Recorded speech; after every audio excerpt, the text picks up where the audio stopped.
Yeah. Once again, free admissions.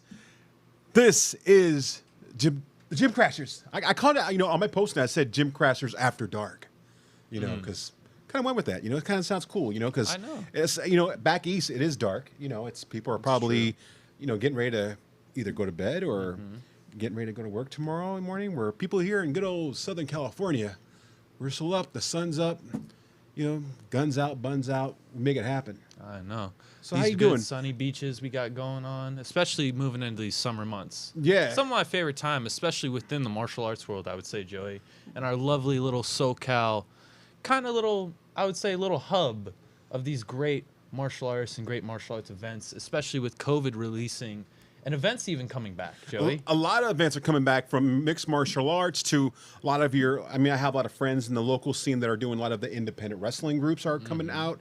It's fun that things are finally slowly clearing up where, there are a lot of people in these events. Of course, still be responsible. Believe it or not, wear a mask. It's up to you, but be responsible because it's still out there. But just letting you know, be responsible. Enjoy the venue. Enjoy the entertainment.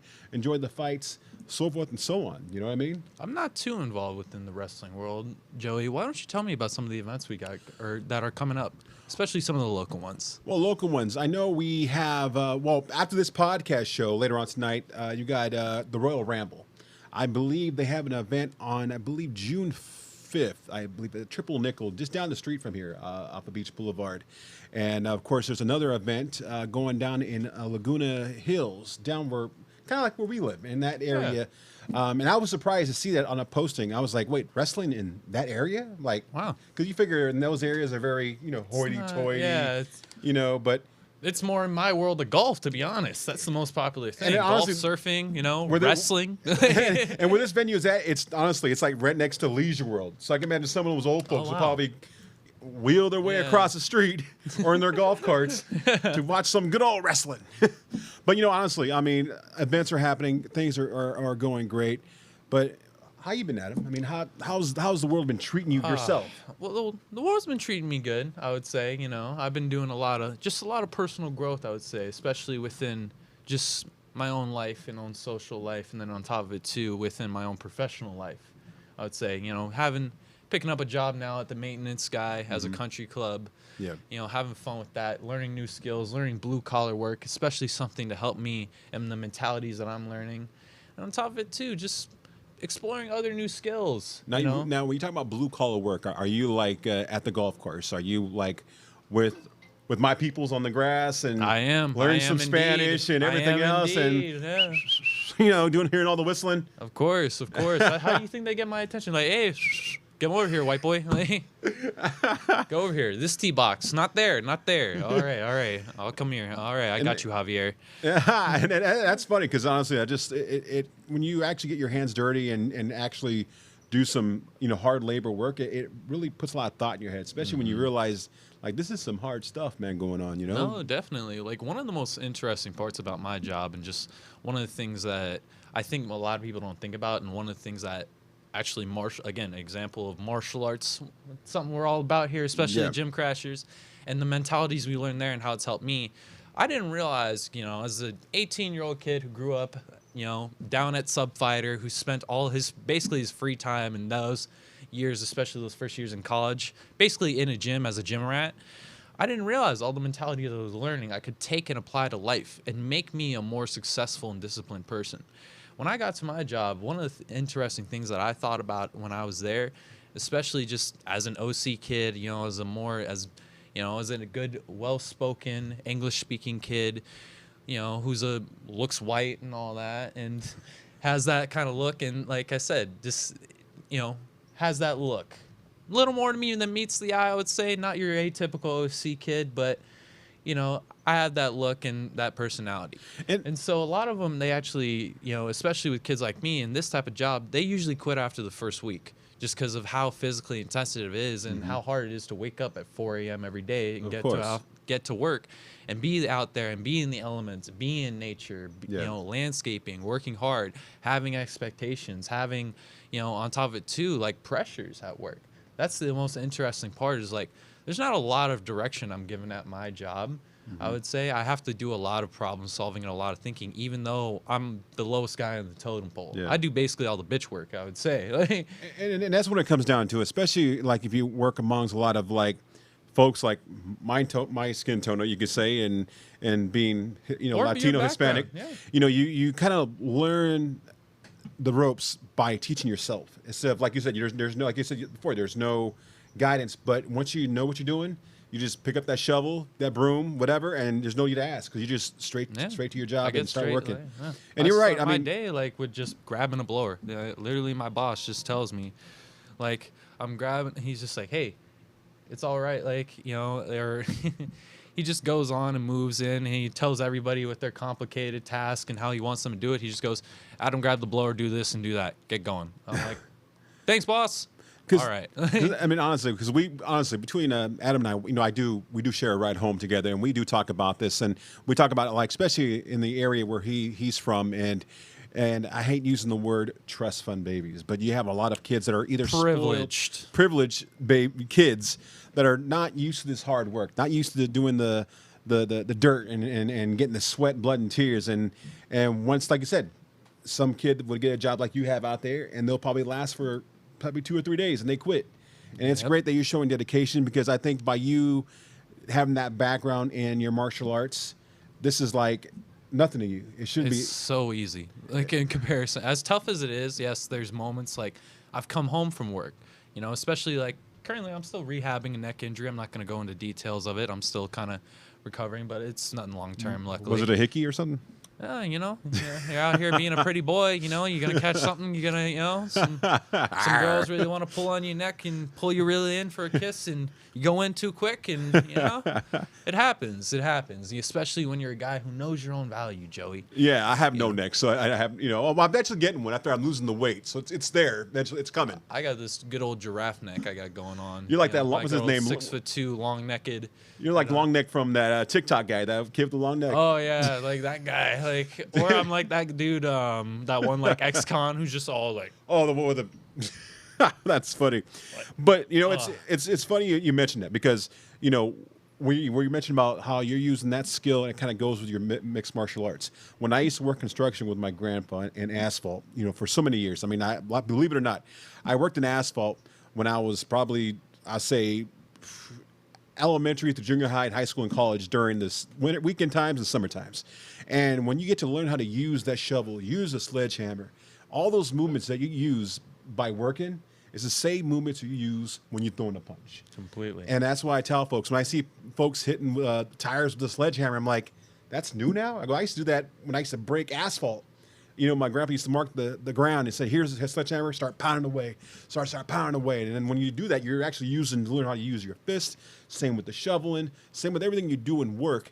You use that motion when you're doing your punches. Oh, no, and completely, Joey. Like, after a month of work, I had a day where I just walked into the shower one day, and I was, like, pretty tired from work.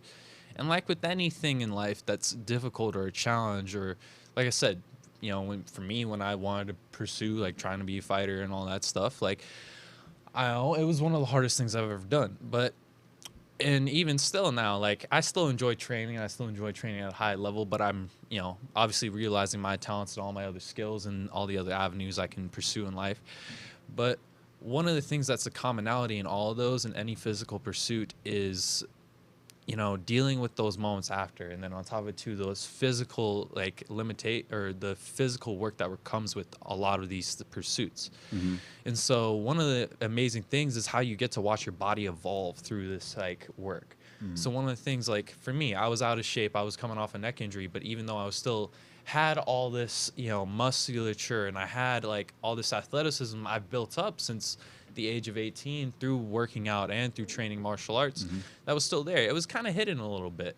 It was kind of like I was a little bit atrophied, I'm not going to lie, from having to kind of sit around and let myself heal up.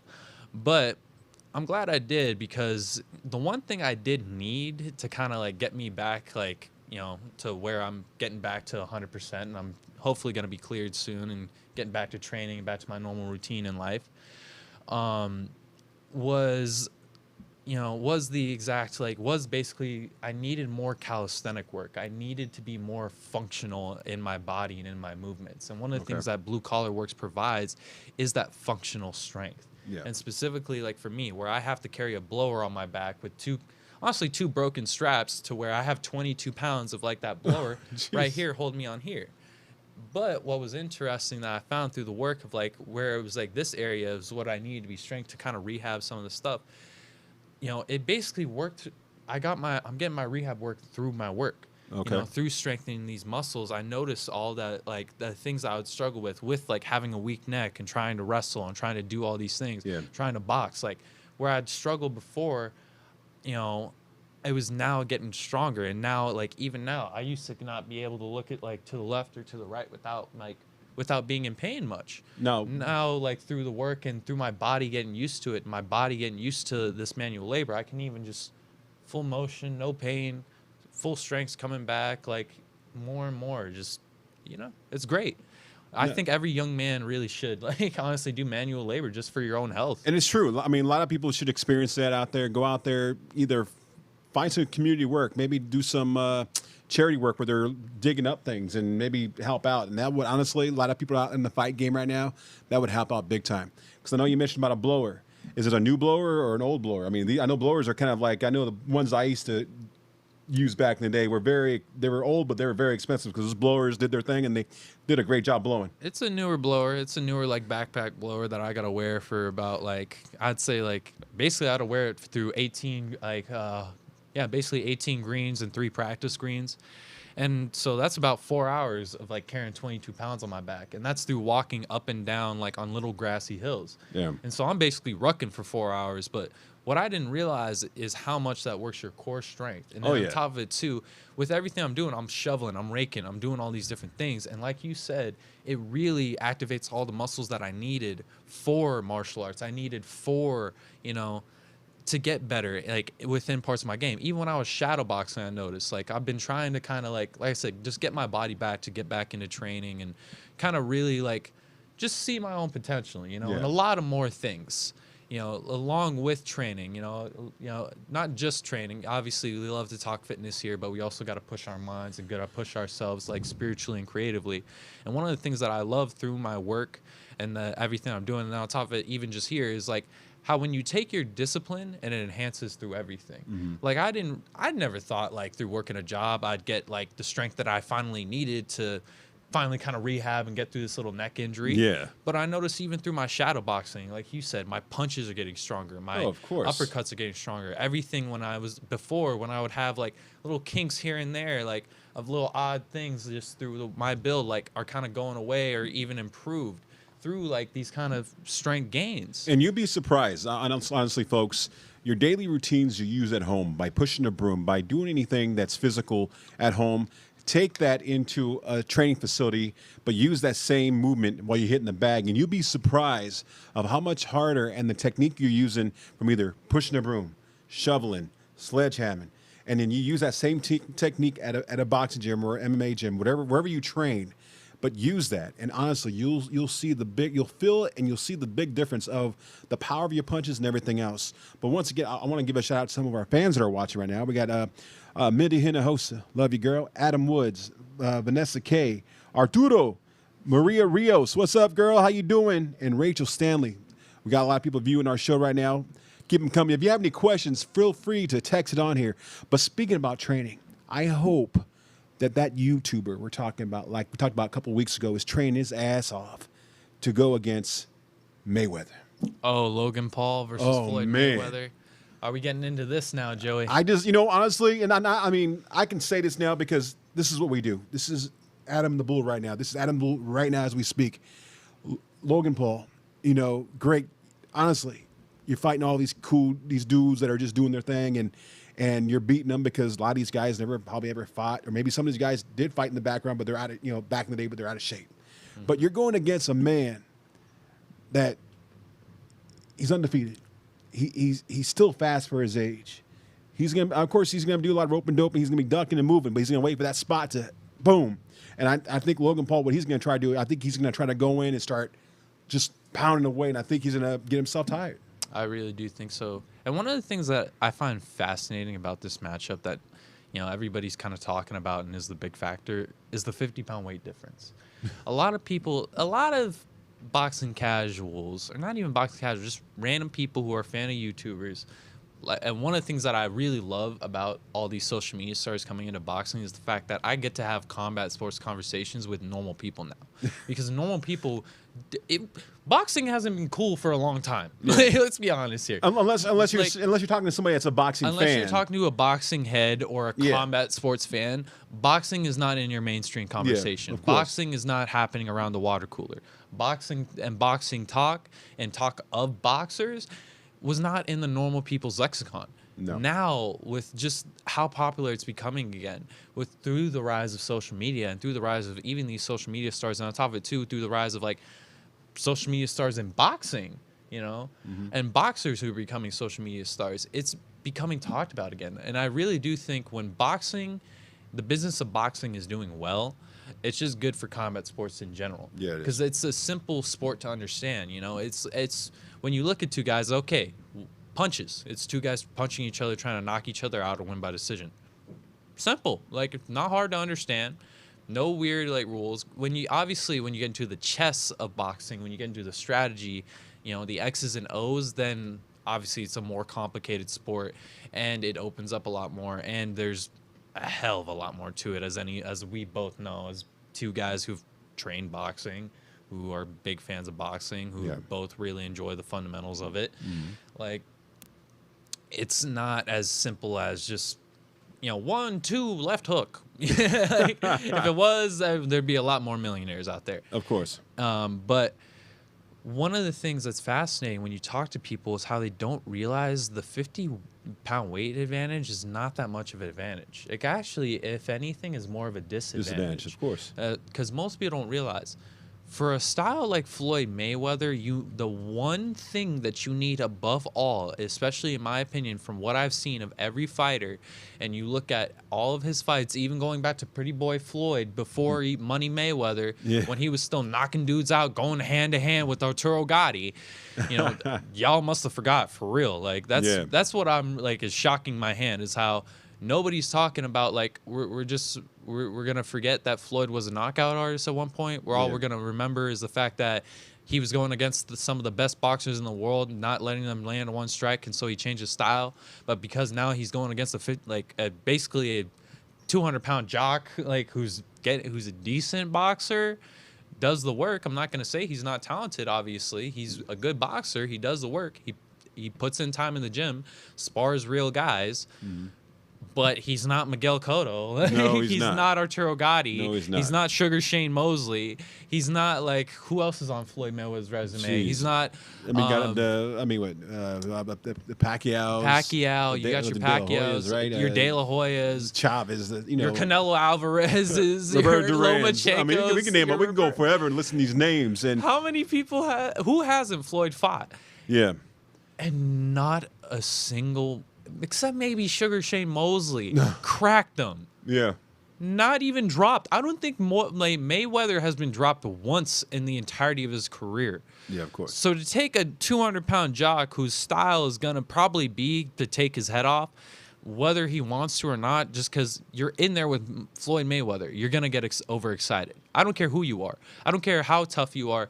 If you're in there with Floyd, there's going to come a point where you're going to overcommit to a punch and he's going to counterpunch you. And you're going to pay for it. And they can't talk about his age. I mean, you have people like I can go back where you had George Foreman, that he was done and retired. And he made a comeback at a late age, an older age, later age. And he wound up beating some of the top fighters back then for being an old man. So, and with the style change, Joey. Yeah.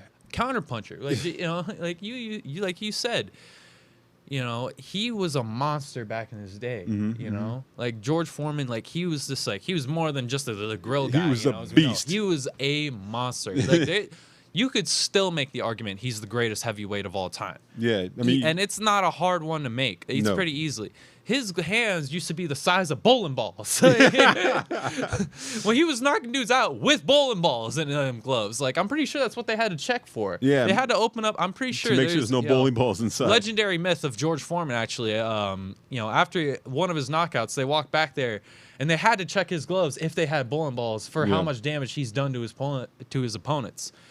Just because them hands were unbelievable. Like he was a monster. I mean, even like we could see with the Rumble in the Jungle and against Muhammad Ali, you can beat the bigger guy in the power puncher by just tiring him out. And when you're a guy like Logan Paul, where your only chance is to knock the guy out, you better hope you land that 1 in a million lucky punch. But that 1 in a million lucky punch is more like 1 in a billion. And that is true. That is true. And like I said, much respect for Logan Paul. But when I know he did it all for the camera, I know he did for all of his posting, all of his likes, all of his making everything go up. When his brother decided to steal his hat, and that, honestly, that left a sour taste in my mouth. I mean, I'll probably react the way Floyd did. It was get pissed off and have my bodyguards go rough him up a little bit. Like, dude, are you joking right now? Because I felt like this was the most disrespectful thing you do in the boxing game. You're playing like a bunch of kids, like little kids, but don't disrespect the game. I know you're trying to build the hype and get your likes and all that stuff and make that money on your freaking TikTok, Instagram, whatever social media platform you're using, but that is disrespectful. I mean, that makes me sick to my stomach. What's scary about that too is like when you really think about, like, Floyd doesn't play no games. Like, you got to look at how he reacted to him getting his hat taken. He's old school. He is old school. He's out there. Everybody in the crowd. Like, there's paparazzi, there's cameras, there's phones. He's yelling, "Mom, I'm gonna murder you. You gonna die today." Da, da, da. Like, he got full street and back. He got Pretty Boy Floyd on him. Yeah. He pulled out Pretty Boy Floyd, and he was ready to start knocking Jake Paul's ass out. He didn't care if those cameras there or not. Like, he didn't care if there was cameras. He don't care if you got DSLRs. He don't care if you got a full production crew out there. Yeah. He gonna making a movie of whooping that ass. So, and that's what's crazy to me is, like, I get they're building hype, but you got to know who you're messing with, especially with Jake Paul. Like, that's a great point I want to build off of. Have you seen some of the people that are calling him out, and like a lot of the legitimate fighters that are calling him out? It was the last, I believe it was the last, not this UFC, but UFC 2 was the what UFC it was, but and all these UFC fighters were basically calling him out. Like, you're a big joke. Come do that in my face and see what happens. Come in our octagon and see what happens. Because even like they asked Dana White, and Dana White's like, he didn't really have an answer. But it's like, well, the best one that I think has the most legs, and just from a contractual standpoint of like somebody who enjoys the X's and O's and more of the business side of MMA, and has an understanding, like Tyron Woodley, for example. That is the most interesting call out to me, especially considering the fact he was in the back of their locker room to make sure when he was getting his gloves wrapped, obviously, like, you send from the other fight camp, one member goes over to the other, to the opponent's corners in the opponent's locker room to watch them get their hands wrapped, to make sure they're not cheating, they're not putting weights, they're not doing anything, they're not tampering with the wraps. And so to keep things fair. Yeah. When Tyron Woodley went to Jake Paul's locker room, the amount of shit that was talked between both Jake and Jalen Love to really stoke Tyron Woodley, I don't think they realize who they're messing with. Tyron Woodley just finished his fight contract. He's technically a free agent and hasn't re-signed. So he could freely fight whoever he wants right now in any event or promotions if he so chooses. So when you're calling out a guy like that, and you're telling, and not, Jalen Love, great boxer, former champion, signed to Al Heyman, very established trainer, very established boxer.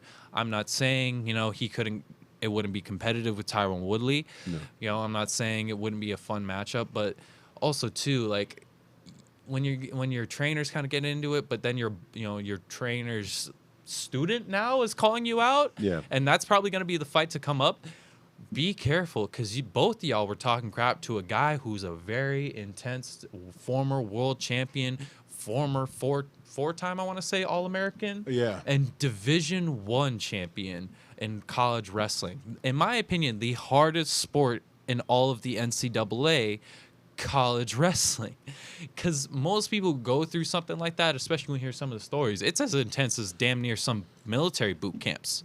Some schools are literally, and when it comes to how hard they train and how hard they go, especially in those wrestling rooms, it's as tough of training as some of the world-class fighters. Now, do you think that, honestly, now you have all these YouTubers that are coming out trying to be fighters, boxers, you name it all, but once it proves its point, saying that you got all, just stick to your YouTube and don't stick to the fight game. Once you see some of these guys that are actually going against legit fighters that actually have a full-on record and getting their asses beat, you think YouTube fighters will eventually start going downhill a little bit, or are they still going to think it'll be populating?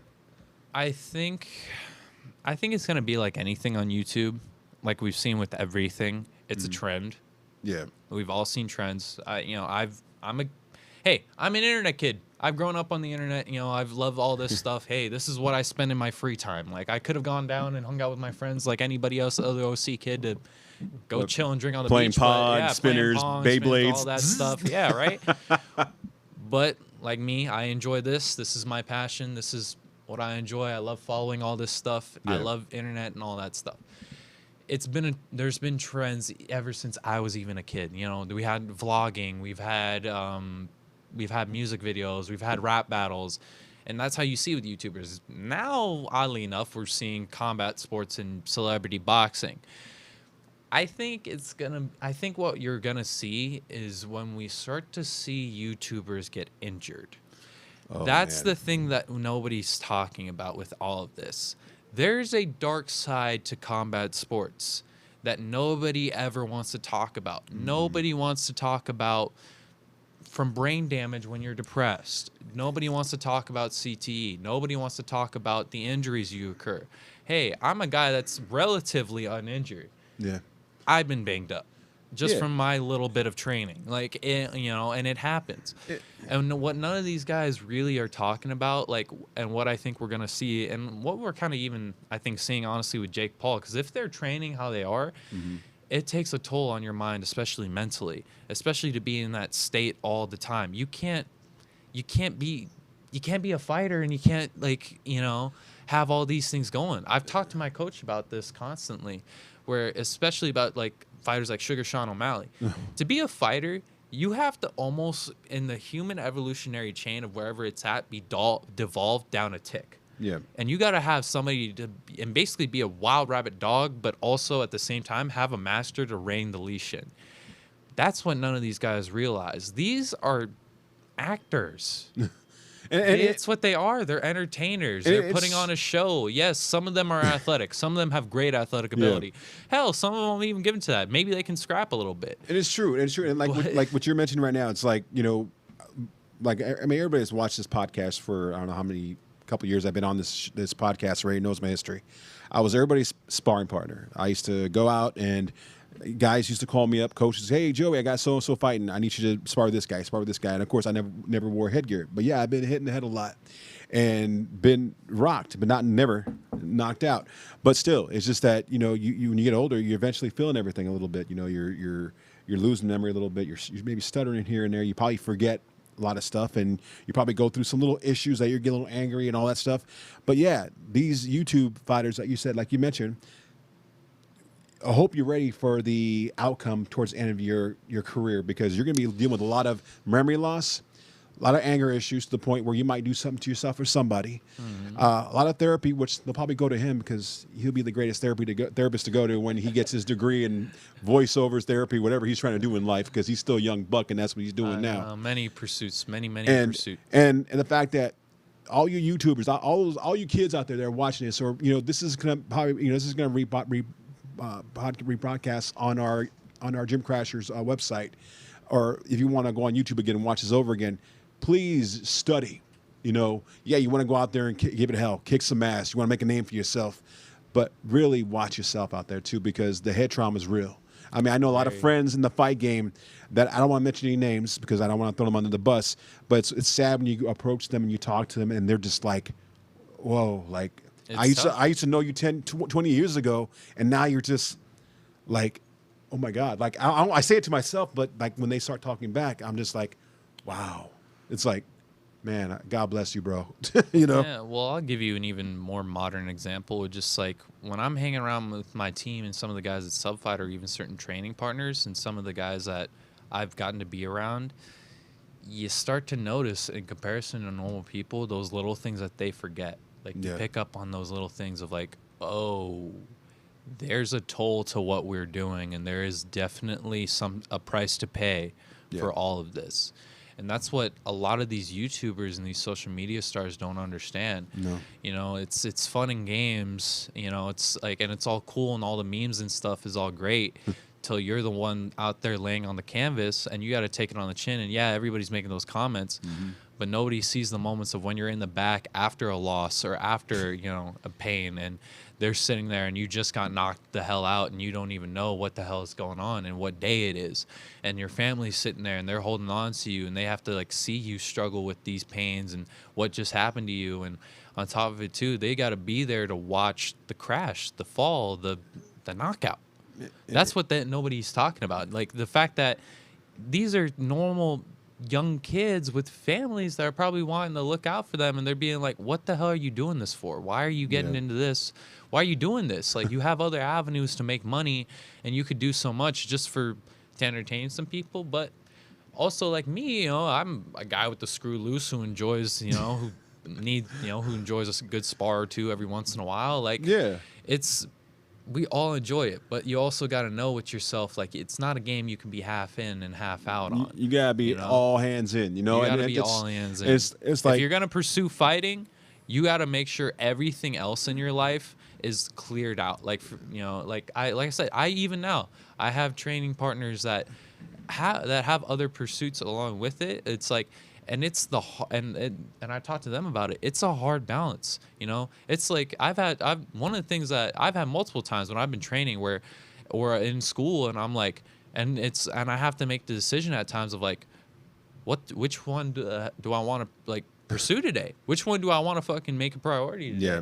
Like, and really go after it. Like, which one do I want to put into perspective and really, you know, have to prioritize today? And that's what none of them understand. And it's never too late, honestly, because there's times where I go back and think about, like, damn, I could have went back to school and finished up either when I was doing television production, or I could have done a lot of stuff with radio, or it could have been keep on DJing, like when I DJed back in the day. You know, I could have done a lot of stuff, but my thing was, you know, I always wanted to be part of the light. I want to be a fighter. I want to be something out there. And when I got mixed in a lot of different stuff in my life, and when boxing went away from me and got mixed with a lot of crazy stuff in my life, it's a big regret. And of course, like I said, I could be at home watching. My wife can tell you that I could be at home and watching boxing matches, and I'm like, I have the shakes, not the shakes, but I have like the instinct, and and people are like, what are you doing? I go, it's just natural. I could sit there and not even know it, where I could watch a boxing match and I'm like moving, like not without even thinking about it.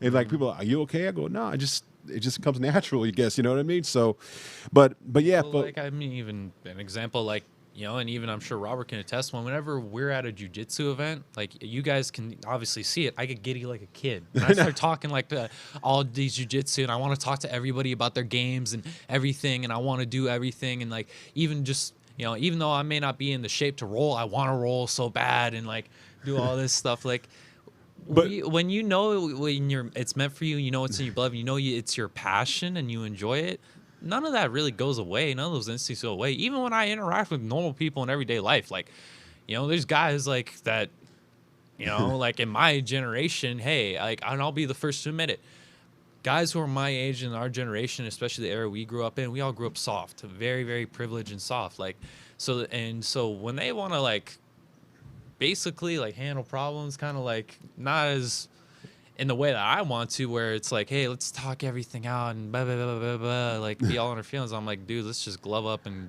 be done with it for the day, because I got to go to work tomorrow. Like, I don't like, you know, it's a weird thing. It's a different mindset to be in. Yeah. Like, it's a different instinct, and most people just don't get it. Like, yeah, I just want to give another quick shout out to more people watching our show. We got Holly, we got Cynthia Nunez. That's my cousin out of Florida. I got Steve Dodge. What's up, Steve Dodge? What's up, brother? And speaking of you getting in the moment, this kid right here, let me tell you something. We were in San Pedro, and he decided to ring a bell. And when he rung that bell, he snatched his finger. I did.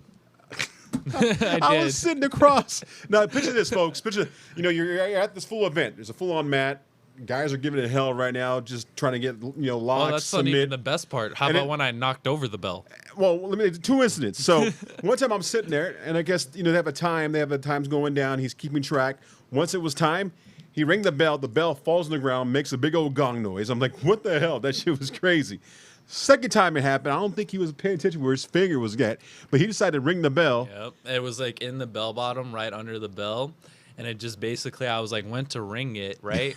And so and it was a heavy bell. It was at least it was some pounds. And so it just like, whoop-em, and it catches this knuckle right in between the bell and the bell bottom, and it still rings.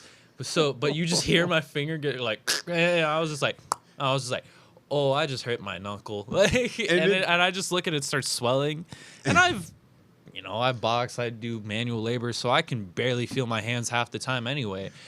But when I started to feel it swell, I was just like, oh, I need ice. I mean, you should have seen his kid's reaction. It was so funny. He was shaking his hand. They had to get him some ice because, pobrecito, his poor finger. But, dude, I mean, this guy, he still kept ringing that bell even though his finger was already tweaked out. Oh, yeah. But, dude, let me tell you something.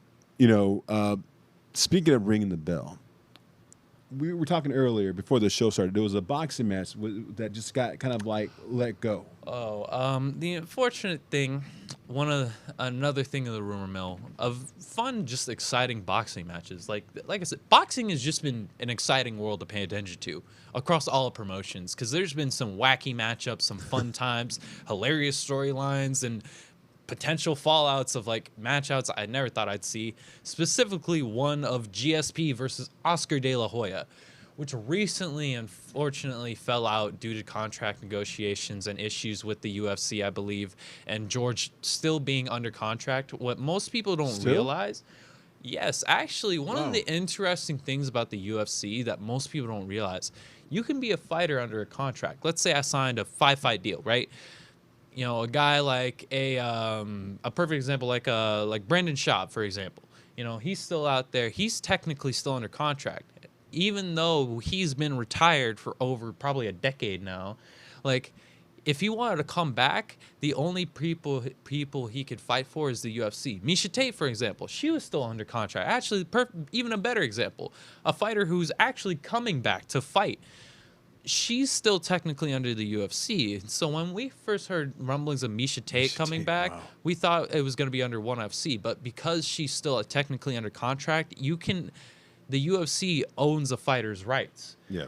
When you're still under contract, so they can really only fight under that promotion or in bouts that the UFC approves. Mm-hmm.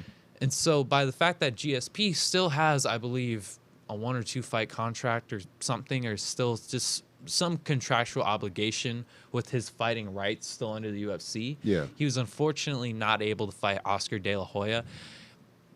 Which would have been an exciting boxing match. Yeah. I think that would have been a cool card to have, you have Anderson Silva versus Julio Cesar Chavez Jr., and those two styles, and then you have GSP versus Oscar De La Hoya, and then I don't know, Evander Holyfield versus Mike Tyson 3, on that same card, just to keep a whole crazy boxing legends card, just to watch a bunch of old school legends all duke it out in a nice boxing match. Maybe you have you throw Frank Mir another cool boxing match because he won against a legitimate boxer.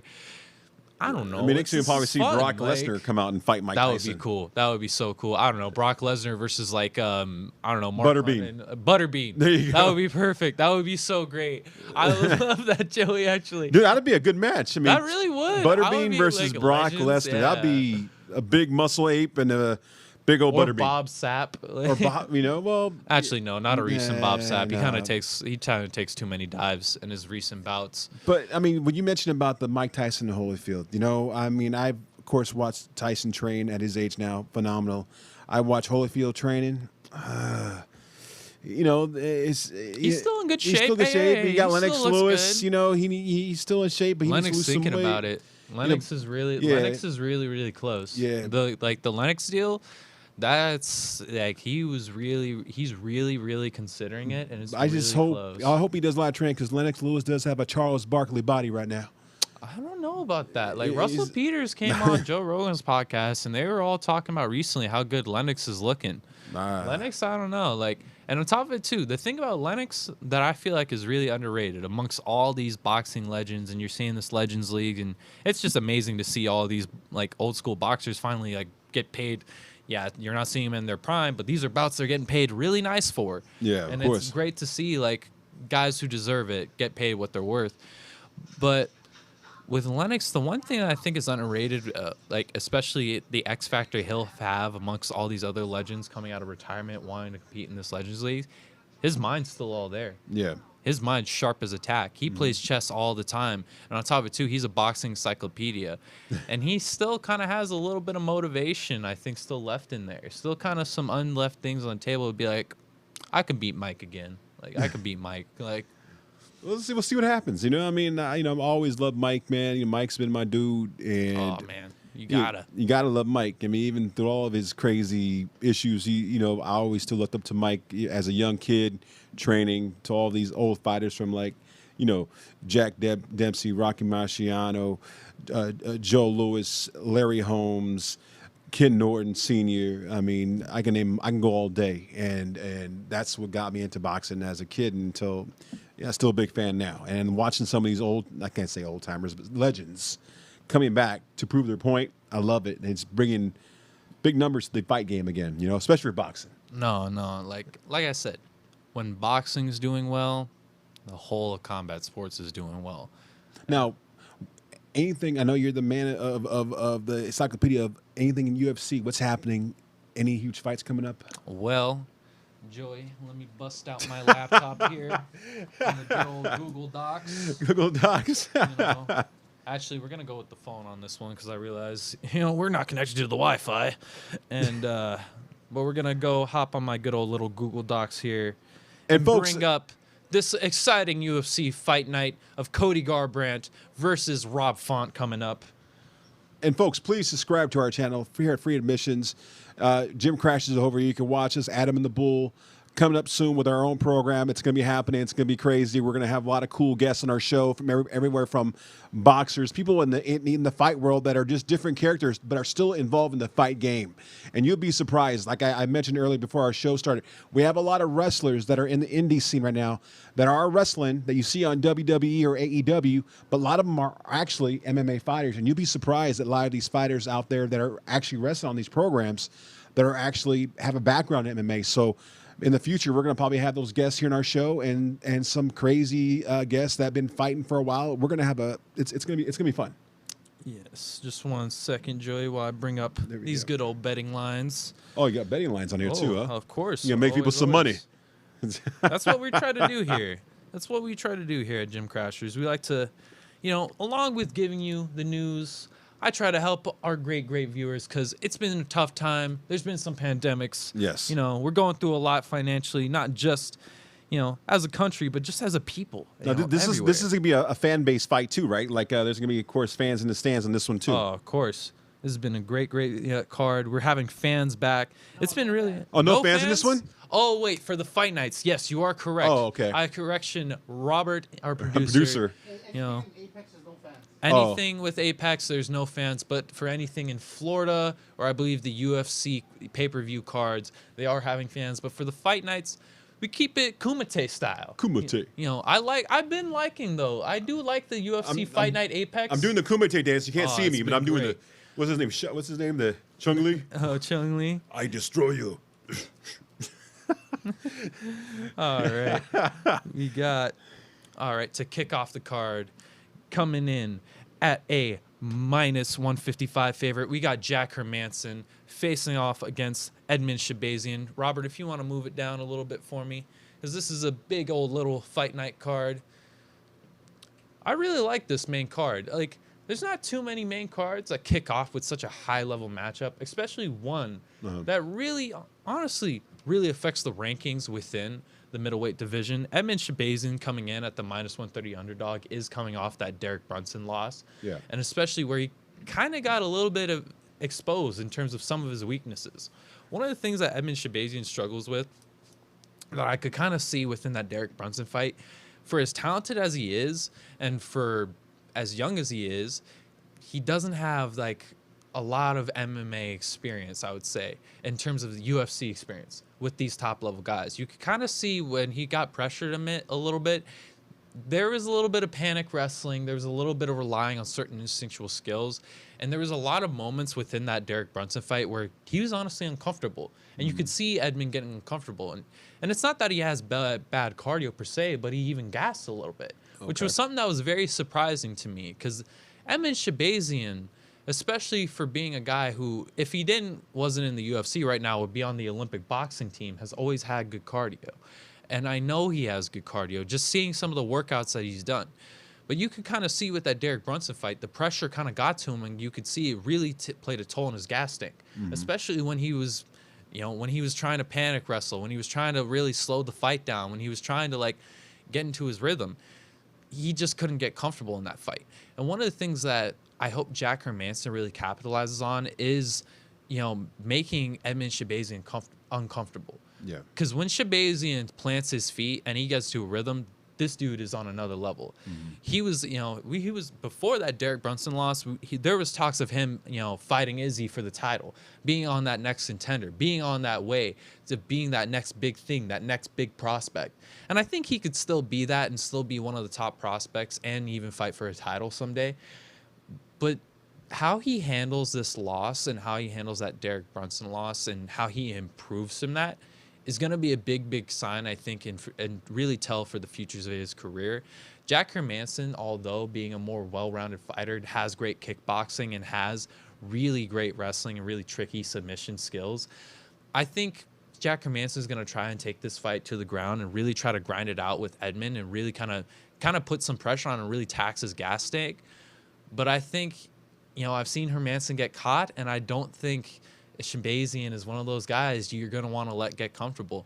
No. So I think Shabazian, he's going to get comfortable, get a little bit of a late round knockout. I totally agree with you. Shabazian, boxer. Let's make it happen, brother. All right, we going boxing on this one. Hell yeah. Because we've been really talking about boxing all night. Talking about boxing all night. Appreciating boxing. We're going with the middleweight, with the best, some of the best boxing on this card. That's I wouldn't say the best boxer on the card, but some of the best. There you go. Moving on to the flyweight division with David Devorak versus Raulian Paiva. Tried my best with that. David Devorak coming in at a -145 favorite. We're going to try again. Raulian Paiva coming in at a +120 underdog. Very interesting style. Very interesting fight. David Devorak kind of had a similar kind of career path, I would say, to Yuri Prohaska, where he's been a hot prospect fighting outside of the UFC, and I believe a former promotional champ, and really, really well-rounded fighter. Really knows how to take the pace, knows when to pressure you, knows when to back off, can grapple, can wrestle, can get the finish, can get it done by decision, has a really high skill set. Raulian Paiva, although is a more technical striker, especially for the flyweight division, and really knows how to slow that fight down and really kind of likes to pick his opponents apart. And I think this is going to be a really good test for David Devorak, especially coming into the UFC, not having that UFC experience, but getting a majority of experience outside of it and really taking his time to develop outside of it to be more prepared when he comes to the UFC. Because I think that's a problem with a lot of fighters. And you could even see it with the best example, like a Chase Hooper, for example. Where fighters, they kind of come to the UFC where they'll get their shot and they think like, oh, this is my one chance, my one opportunity to make it to the UFC. I got to take it.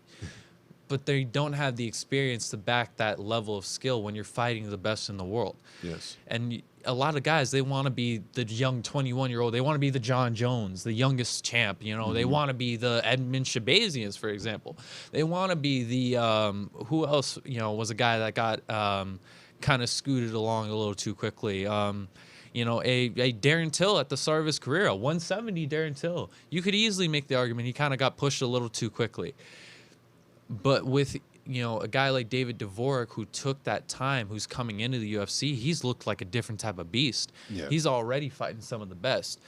And a guy like Raulian Paiva, who's a proven striker within the flyweight division, I think this is going to be a great matchup for David Devorak to really show his skills. And I think he's going to grind it out to a 3-round decision. I'm kind of going for Paella. You going for the Brazilian? Yes, sir. All right. Moving on, an exciting fight for the featherweight division, especially for the women's division, especially at that 135. A former title challenger, somebody who just came off a fight who, I thought was potentially going to be the future of the 145 division, but unfortunately it is kind of going away, and we don't know when we may see it again or where it may return. But a Felicia Spencer that's returning down to flyweight, a former Invicta champ, a really well-rounded fighter, but who's really strong suit, is honestly in her physical toughness and in her grappling, fighting a Norma Dumont who doesn't have as much experience and definitely not as much UFC experience, especially with the level of competition they face. This is going to be a big, big test for Norma. She has good, well-rounded skills and really is showing how good of a striker and how good of a fighter she is, especially with their last fight against Ashley Evans-Smith. Although Ashley was injured in that fight, and that is kind of a mild asterisk, but all fighters are injured. Nobody's ever comes into a fight 100%. And especially with a proven name like Ashley Evans-Smith, it really shows that Norma Dumont has some great potential, especially within this division. She's fought some good names already. And on top of it, too, if she can beat Felicia Spencer, really can show she's a good contender for the division. But I think experience is something you can't overcome, especially with somebody who's still pretty young. I believe Felicia Spencer's is only in her late 20s. Yeah. And is not very old. Like, there's a reason she's coming in at such a high, like, minus 185 favorite. And that Norma Dumont is a plus 150 underdog. That's a pretty good line to make some money for her favorite. Like, that's a pretty locked in, and there's a reason she's, favored so much. Is you look at Felicia Spencer's toughness, those two losses are Chris Cyborg and Amanda Nunes. And those are decision losses from 5-round fights. Yeah. I don't know what else to tell you about this woman's toughness. Like, I'm not taking a punch from either of those women. Hell no, I wouldn't want to spend 5 minutes in a cage with either of those I ladies. will take it all day. You can have that. But I'm definitely going for Felicia on this one. Yeah, I'm going for Felicia Spencer. I'm going for the former title challenger, the former Invicta champ. I'm going with grappling on this one for exchange to beat the more well-rounded boxer. And moving on, if you want to move up a little bit for me there, Robert, moving on to an interesting heavyweight fight, a fight that I didn't expect to be so far up on the card, to be honest, but an exciting one nonetheless. And like we've seen with a lot of UFC fight nights lately, you always got to have your heavyweight fight that's either going to be an amazing knockout fest where somebody's going to go to sleep within the first round, or you're going to see the more experienced guy out-wrestle the knockout artist. Like in this, Tale of Styles versus the knockout artist and Justin Tafa coming in with 6 fights, but also some decent UFC experience against some good level opponents, but obviously has a lot to work on with a lot of skills with that inexperience. Facing a guy in Jared Vandera who has 16 fights with 10 more fights of experience, who's kind of that atypical wrestle boxer heavyweight, but not your most talented of guy, I would say, not your most athletically gifted, but has been around the sport, has the experience, has the proven toughness to get the job done. I'm really liking Jared Vandera on this fight. I really honestly think he's got a lot more skills and is a lot more developed. I would say Justin Tafa has a lot more physical talent, but he had got knocked out by a fighter who closed his eyes on a hook. That's not a strong sign to me. When you're a striker who knocks other guys out but also can get knocked out, when you go against an experienced guy who has wrestling along with it, that's not a good look for me. That's not very confidence inspiring. Yeah. Now, that may be also your motivation to be like, okay, I got some holes in my game I need to work on. My back's against the wall. I've taken a few tough losses. I'm in the heavyweight division where, if I can move up, I can get a lot of forward progression. But if I take a lot of knockouts, it's a quick, cut. It's the heavyweight division. For as quickly as you can move, you can also get cut just as quick. It's not an easy one. It's as much as there's not many in there, it's not one that many guys last very long in. So I like Jerry Vandera on this one. I think he's going to grind it out to a 3-round decision. He doesn't have a lot of head movement, which does worry me within that first few rounds, because he can kind of just cover up, which if you're doing that with a guy like Justin Tafa, he can catch you on those odd angle punches and knock you out.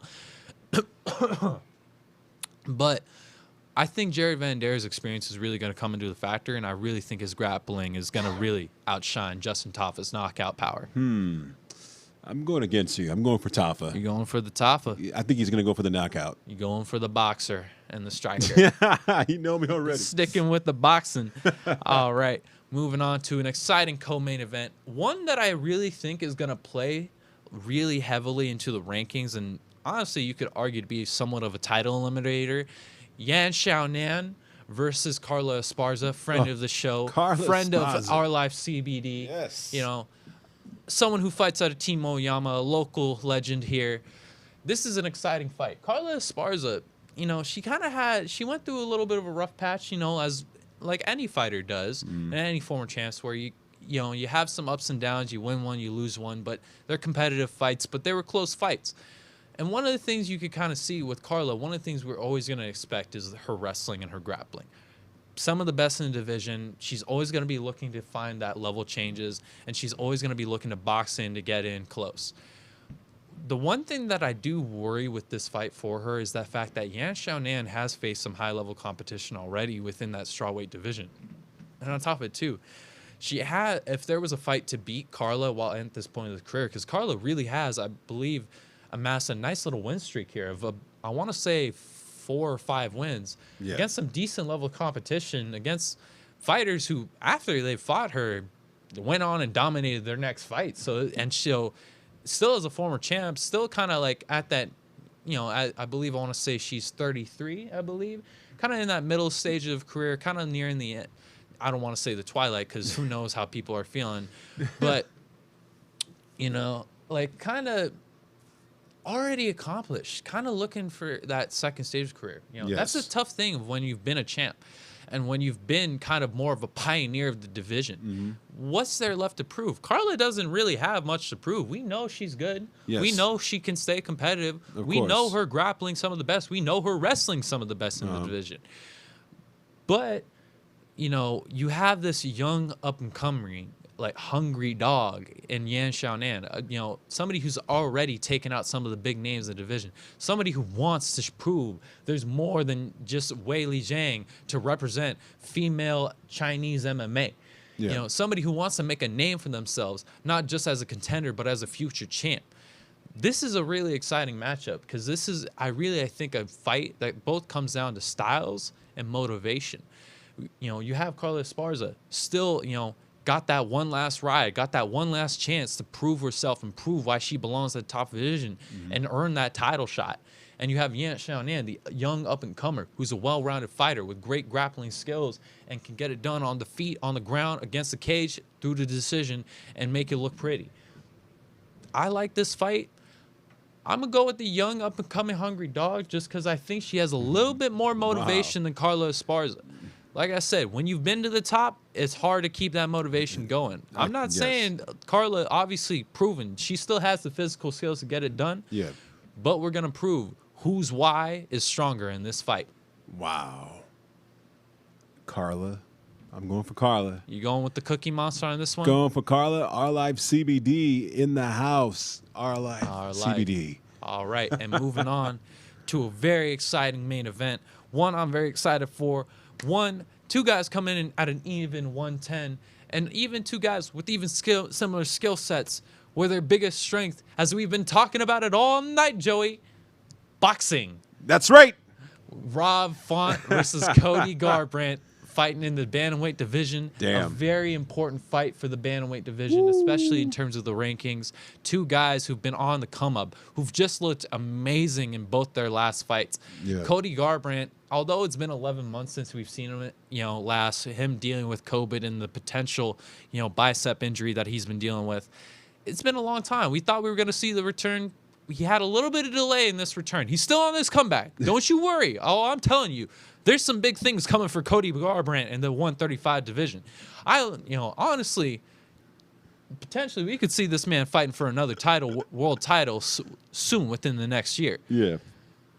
But he's got a big test here and a big obstacle to get through in Rob Font. Rob Font really exemplifies what I'm really liking within MMA, of fighters coming out of Boston, Massachusetts, of wrestle boxers who got great cardio for days, who are tough, snub-nosed guys who can take a punch and give you a good one right back. I love Rob Font, and I love his style. He's a long guy. He's got a 71-inch reach, which is super long for the bantamweight division. No shit. Most guys, and he's not super tall. For his reach, he's 5'8". Both guys are 5'8", but Yeah. Cody Garbrandt, one of his biggest X factors, and honestly, I think he's one of the fastest guys I've ever seen, and one of the fastest fighters I've ever seen in general. Especially in his boxing, we can see when you make a mistake against a guy like Cody Garbrandt, who's grown up in combat sports since a young age and has been, basically a prodigy since a kid. There's not many mistakes you can make. Rob Font, though, like we said, he's a tough guy, and I like his style to counter Cody Garbrandt. I don't think you're going to see many leg kicks thrown. I don't think you're going to see many takedowns shot. I think this is straight up just going to be a boxing match. It'll be with a bloody 4-ounce mess. gloves. I really do think this is going to be a bloody, bloody mess, on this bloody, bloody breakdown. And Oh man, this guy. I know, but I really like this fight. I think this is going to be, honestly, for a main event, this is an exciting main event you're going to want to tune into. I'm going Cody Garbrandt on this one. He's just looked like a different type of animal. He's looked like a different type of beast. I really think his speed can overcome Rob Font's trickiness and range. When they do get into those later rounds, that's really going to be where Rob is going to shine, because his cardio is going to be there, and the fact that he has that long range style, and he's just kind of can slow the fight down and use a lot of angles. But I just think Cody Garbrandt, with where he's at, and just that, the level of coaching he's receiving from Mark Henry, which has made a major difference in his game, and where he's at in life, he's really maturing and really just becoming almost Cody Garbrandt 2.0. Yeah. And on top of it too, you could see with that last fight and his performance and the way he's carried himself, he's just looked like a completely different beast. And I honestly think, he's going to go for the potential knockout and get that, that third round knockout against Rob Font, and be on his way to getting that world title shot. So, I'm with you. I'm going for Cody all the way. I mean, those guys from Boston. Anyway, this was a great breakdown. Let's take it back to our main screen, Robert, please.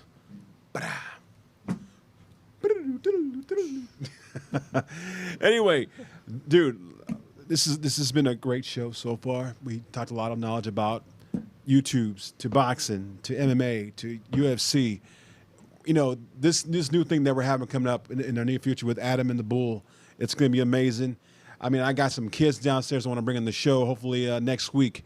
I got some friends around too. And we're going to make this happen. We're going to make this a new thing. I know last week Donda was passing the torch, saying we're going to pass the torch to you guys. Let's make this happen, and we're all going to make it happen. Once again, this is Adam, the Bull. We're signing off. We'll see you next week.